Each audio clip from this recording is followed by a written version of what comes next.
Watch this short informational video to help you prepare to take the CSET subtests.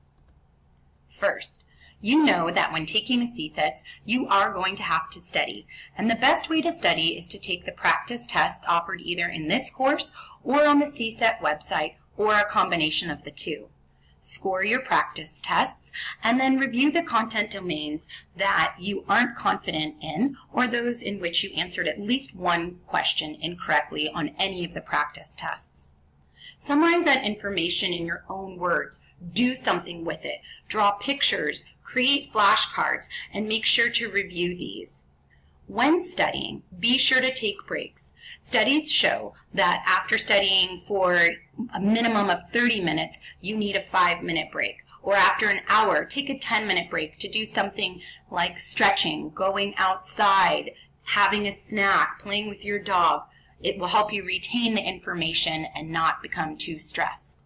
Finally, when studying, be sure not to cram it all into one night or 2 nights, but rather study over the course of multiple days or weeks in order to retain the information better.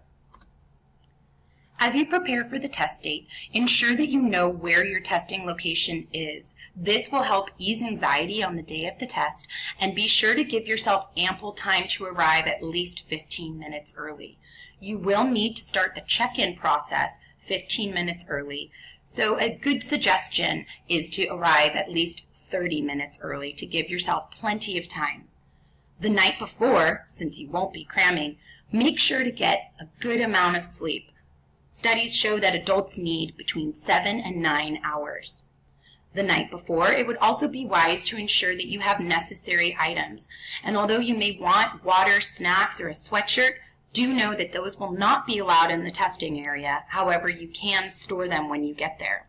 The one thing you really do need is your government-issued photo identification, so make sure to have that. On the day of the test, as previously mentioned, you must arrive there at least 15 minutes early for your appointment time.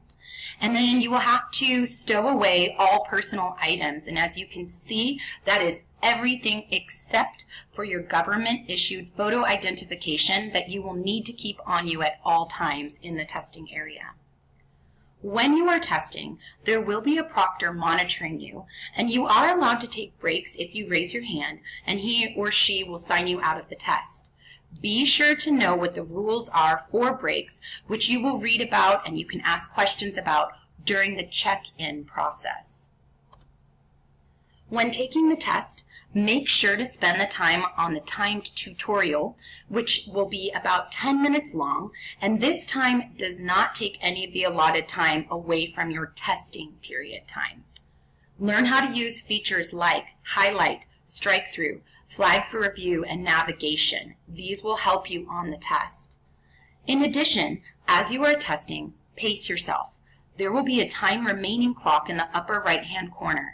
And a good suggestion is if you reach challenging questions, take a moment, answer what you can, make your best guess, flag it for review, and then come back to it if you have time at the end of the test. If you want to leave it blank, you can, and then you can use the navigation button in order to go back at the end.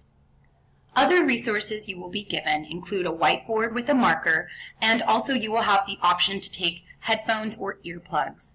Use all of these resources, particularly the marker and whiteboard, in order to gather your thoughts. Finally, do your best on this test. Remember, if you don't pass it the first time, you can always retake it. So give yourself plenty of time to pass the test before it's absolutely required so that you don't need to stress, and if you don't pass, you can always take it again. However, I guarantee that you've most likely studied for this, so take a deep breath, relax, and good luck.